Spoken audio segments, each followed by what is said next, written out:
You are listening to Mining Stock Education, where you'll learn from the top leaders in the natural resource sector and uncover quality mining investment opportunities. Very important is the fact that we're in copper and gold. Those are two great commodities.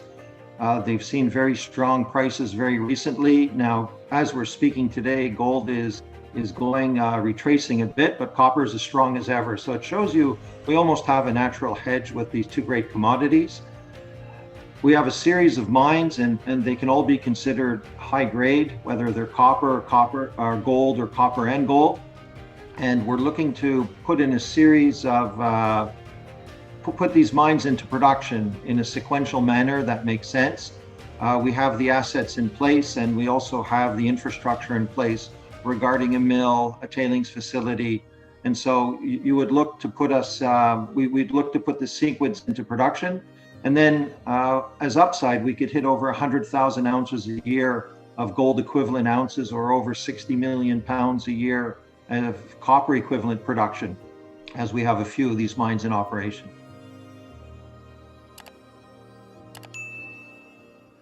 In today's episode, you're going to be getting a corporate introduction to a junior mining company that I believe proposes a great investment value proposition.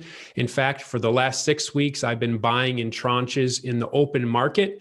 I'm speaking of Doré Copper Mining. The ticker symbol in Toronto is DCMC, and on the OTCQB, you can find it under the ticker DRCMF. Joining me today is the president, CEO, and co-founder, Ernest Mast. He's going to be presenting this value proposition to us. So Ernie, welcome on to Mining Stock Education. You're at the helm of Doré Copper Mining. Perhaps give us a little background of the history of Dore. Dore went public about a year ago. What's the prehistory of Dore and how you brought it to the market about a year ago? Thanks, Bill, and glad to be on your show. There's actually quite a interesting history of this camp that we're working in, which is called the Lac Doré Chibougamau mining camp. It was in operation for nearly 50 years and closed down at the financial crisis of 2008. The assets were then held privately, and myself, along with some other experienced mining executives, were able to sign a contract to acquire an option on the assets in 2017. This is a period of prolonged lower prices of gold and copper. So as a private company, we did some exploration work, and we proved to ourselves that there's tremendous upside in the camp, and including the tremendous amount of assets that were already there. So we then consummated the option agreement and acquired the assets and went public in 2019 in December. Okay, so you're in the Chibougamau camp in Quebec. You're developing a hub and spoke redevelopment story for high-grade copper and gold. Give us a thumbnail overview and some of the key highlights that investors should initially know. Very important is the fact that we're in copper and gold. Those are two great commodities. They've seen very strong prices very recently. Now, as we're speaking today, gold is going retracing a bit, but copper is as strong as ever. So it shows you we almost have a natural hedge with these two great commodities. We have a series of mines, and they can all be considered high grade, whether they're copper or gold or copper and gold. And we're looking to put in a series of put these mines into production in a sequential manner that makes sense. We have the assets in place, and we also have the infrastructure in place regarding a mill, a tailings facility. And so you would look to put us, we'd look to put the sequence into production. And then as upside, we could hit over 100,000 ounces a year of gold equivalent ounces, or over 60 million pounds a year of copper equivalent production, as we have a few of these mines in operation. Okay, so for your existing gold and copper resource, you have a historic resource, but also you've done some drilling even before you went public to have an NI 43-101 compliant resource. Talk to us about your total resource, both historic and NI 43-101, please. So the total NI 43-101 resource is approximately 4 million tons. and the historic resource is approximately 2 million tons. This historic resource actually was SEC compliant in 2007, so it's a very reliable estimate. So that gives us a total of 6 million tons of resource. The average grades would be a little under 3% copper and a little over, on average, 1.5 to 2 grams per ton gold. But the components of those resources vary quite a bit, between over 3.5% copper in some cases and over 8 grams per ton gold in other cases. So it's a very nice blend of high copper, high gold, and deposits in between. Okay, so you have a 27 ton per day mill that would be the hub, and then the spokes are going to be 4 key projects. Before we delve into the specifics of these key projects, are there any fatal flaws or legacy issues that investors should know about these projects? Not really. The operation, as was for 50 years, and during that time, they kept the site compliant with all environmental regulations. So, for instance, what you see behind me now is actually our tailings facility at Copper Rand. The water is beautifully clear. We sample the water on a weekly basis, and essentially it's lake quality water. So we really don't have any environmental legacies. Okay, are there any royalties or any other financial encumbrances on the projects? There is a royalty on the option Joe Mann property of 2%, which we optioned it in the beginning of 2020. And there's a small royalty net profit interest on the Devlin property, but other than that, there are no royalties on the major properties. Okay, so the hub is this mill, and your market cap as we speak is about 22 million Canadian, yet you have this mill, you have hundreds of millions of dollars of work that's already been done in terms of infrastructure with railways, with all the power that's there. You're, I believe, 14 miles from the town of Chibougamau, which is nothing. You have a workforce right there. So you have all this in place. You have this resource. Market cap is only 22 million Canadian. Let's zero in now on the mill. Talk to us about the mill. What is this capable of, and what type of Capex would you need to get this up and running again? So the mill has a capacity of 2,700 tons a day. The mill last operated in 2008, and when it closed, the operators emptied out the mills. They raised the ball mills on jacks so that you take the weight off the trunnions or the bearings. The flotation cells and the thickeners were emptied as well. And so it's been essentially in that position. When we come in, we feel we should put in a new control room or a new control system, upgrade some of the electrical components, and a little bit of mechanical repairs. For an estimate, I don't have a hard number. We've estimated approximately $12 million Canadian to get the mill into operation. Because of the size of the mill compared to the likely size of the mines when we start, we probably don't have to commission the entire mill. So a couple of the ball mills won't have to be restarted at that time. And then later, as we add more mines into the plan, we could restart 100% of the mill. The tailings facility has 8 million tons of capacity left in it. And so that's definitely more than adequate to start up. And we'd probably use tailings for backfill. So that 8 million tons capacity could last a long time. The mill is 14 kilometers or 10 mile or 9 miles from the town of Chibougamau. So it's a nice 15-minute drive. The advantage of that is workers get to go home every night. And we should have a very good relationship with the town of Chibougamau, which the previous mine, when it was in operation, did have. The infrastructure is in place. There's a 25 megawatt power line to the site, in addition to office buildings, warehouse, core shack, laboratory at the site as well. So it's really a lot of value that's already in place when you consider the market cap of the company, as you pointed out. You haven't done an economic study yet. That's on the horizon for next year. But could you give us maybe a back of the napkin calculation if you were to bring these deposits back in production with the mill operating? Are we talking $100 million to bring this back into production? Yeah, we're talking approximately $100 million to put it into production. A big amount of that amount will be how much underground development that we plan on doing before we start up officially in commercial production. And in fact, that underground work will probably be the major component of our capital. And so those are the details we have to work out. As you know, in underground mining, there's many different ways of approaching it. My preference is to make sure that you have a sufficient number of stopes ready in hand as you start commercial production, because once you fall behind, it's quite difficult to catch up. So our point of view is let's start from really a position of strength when we restart these mines, which is why we're doing exploration now and building up the resources. We do have enough resources to fast track and restart immediately, especially now with copper prices at about over $3.30.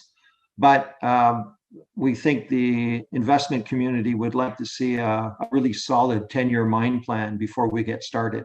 And therefore, with that will come more drilling now and development as we restart. All right, so the first of the 4 key projects is Copper Rand, where your mill is. What is the overview of the Copper Rand deposit, and what's the advancement planned here? So the Copper Rand deposit was the last mine that was operated in the camp in 2008, and there's 2 million tons of historical resources there. Actually, our plans with Copper Rand is it would probably be the last of the 4 to enter operation because of potential synergies it has with one of the other mines. It does have resources at the depth they were mining at when they closed in 2008. However, there's also resources in an upper part of the mine that we would probably access first. Okay. And the Corner Bay deposit is your next deposit? Correct. So the Corner Bay deposit is our biggest deposit with NI 43-101 of 3 million tons. We have been drilling the deposit earlier this year. You can find those drill results on our webpage and our various press releases over the year. But that drilling campaign has been very, very successful. And we're very confident that we'll see a significant increase in the size of Corner Bay. That mine was built in 2008. The project was stopped during the financial crisis. And therefore, we can come into this project with call it a 90% built mine, 2 kilometers of development, 3 levels accessed. And the deposit starts at surface and essentially goes down to 1,000 meters. We initially plan on ramping and creating new levels in the mine in order to get it restarted. So Corner Bay is going to be probably our biggest mine and provide most of the feed to the mill. It's principally a copper mine. It has a grade of over 3% copper and about 0.28 grams per ton gold. I should mention the copper mineral is extremely clean, as will be the concentrate. So we would have very low levels of impurities in the concentrate.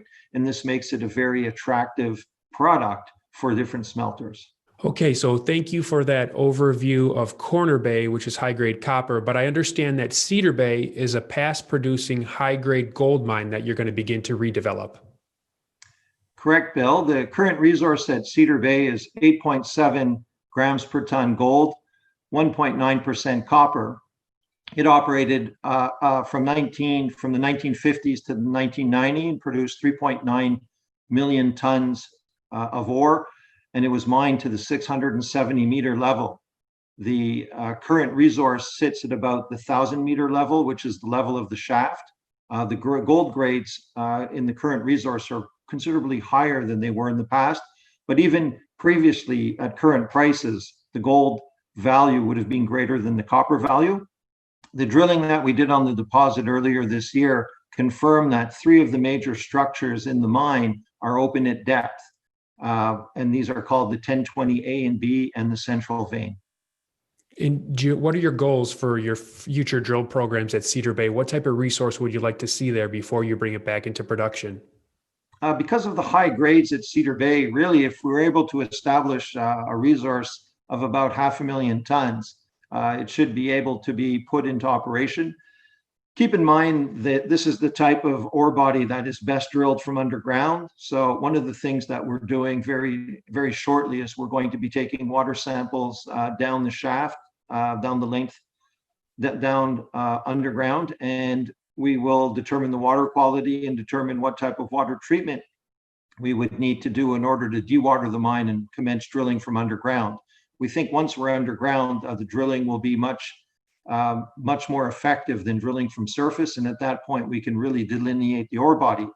If you consider, though, that the ore body produced 3.9 million tons from surface to 670 meters, the chances of us finding another million tons at depth is pretty reasonable. And what would that translate into gold ounces?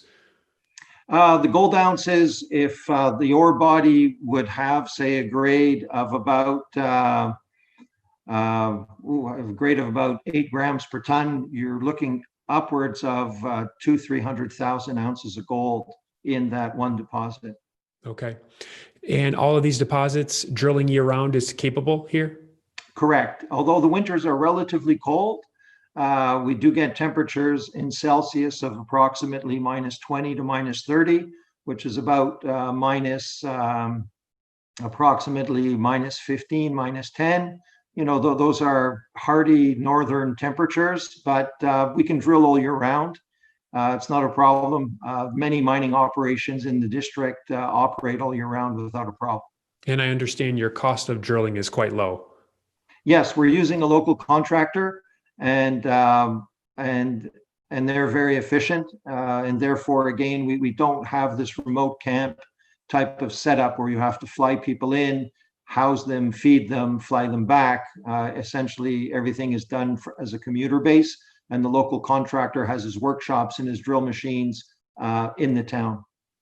So the Doré Copper has no debt, but your Joe Mann property is one that you don't yet own 100% outright. Before we talk about the geology here, what's the financial arrangement with this Joe Mann property? So the Joe Mann property, remaining to acquire the property is $3.25 million of Canadian, which are due up until January 2nd, 2023, and most of the payments are back-ended. In addition, we have to do $2.5 million of work on the property. And that payment is in shares, I understand, too. It's a combination of cash shares. Okay. So, Joe Mann, what is the potential here? This also is a high-grade potential gold mine, right? Correct. So Joe Mann actually produced 1.2 million ounces at 8.26 grams per ton gold over its life, and it closed in 2007. Essentially, it closed because the operators at the time were in a low gold price environment and did not do a lot of exploration below the lowest levels, and they had other focuses. They were focused on other commodities at the time, so they closed down this mine. A couple of drill holes drilled below the lowest working after the mine had closed identified some very high-grade intercepts of about an ounce per ton, and we're essentially following up on those intercepts. And again, similar to Cedar Bay, if 1.2 million ounces of gold were produced over the first 1,000 meters of the mine, over the next few hundred meters of the mine, we should be able to identify a few 100,000 ounces. In addition, we're doing exploration along strike, close to surface, in an area which had previously been drilled, but we don't think the operators fully understood the geological model of that area. And so we're doing some follow-up there as well. Okay, so would part of your success be in doing a geological reinterpretation of some of these projects? That's correct, yeah, especially on the area which is along strike at Joe Mann. On the main vein at depth, essentially we're following the same structure that the previous operator used, and it's quite a simple model. Essentially, you're following a vein which is in a certain geology, and it's well known, well understood, and we're following up on that to verify it, in fact, that the two previous historical drill holes, whether we can expand the resource around that. So, Ernie, you've been in the midst of a large drill campaign. My listeners that are just being introduced to the story aren't familiar with that. So could you bring us up to speed on the current drill campaign? When should we expect results? And what are some of the near-term catalysts that we should look for? Okay, yeah, we started the drill campaign actually in January, and we started drilling the Corner Bay property and the Cedar Bay property. We had very good results from both of those drill campaigns. Currently, we're drilling the Joe Mann property, and we should see drill results before the end of the year and early next year on that program. In addition, early next year, we'll probably return to Corner Bay and continue the drill program there, as there were a couple of areas of the deposit that were still open up plunge and along strike. And it makes sense that we finish off the program following up on areas that are open like that. And so then what we can look forward to is a update of the resources at the deposits. And then based on that, we would look to do a PEA towards the middle of next year, with the results coming out in the second half. Because we're talking about a lower capex here and you already have the mill and the infrastructure, is it correct to expect perhaps an expedited pre-feas and feasibility study? That's correct. Yeah, based on the results of the PEA, based on what the market is looking at and the financing that we can obtain, we would look to fast track the pre-feasibility or bankable study in order to get into production. Another tack that we can take is do another round of exploration to grow the resources even more, so that we could even put together a more robust bankable study or pre-feasibility study. Best case scenario, if everything lines up, how soon could we be in production? I would say 2023, 2024, we could be in production. We could really fast track things and be in production for sure in maybe even a little earlier. However, we think it's prudent to put together the most robust project possible before committing to production. Okay. Share structure and some of your key investors. I know one of the things that I liked when I initially looked at the presentation is I recognize some key quality shareholders. Could you talk to us a little bit about this?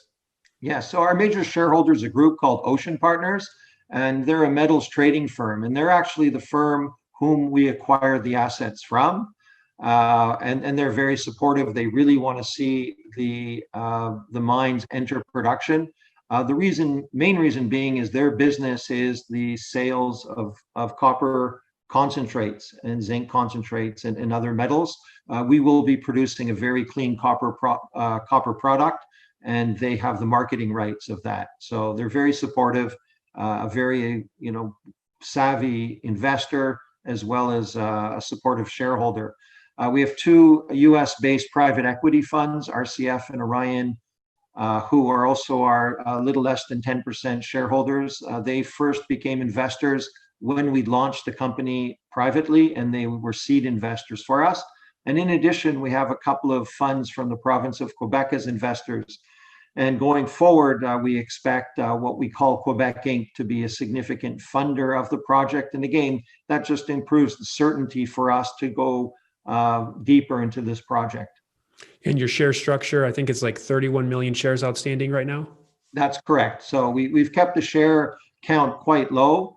And really what we're doing now is we're doing quite a big push in order to increase the volume of shares and attract more retail investors into the company. We recently obtained our OTC listing, and so we'd like to see American shareholders as well.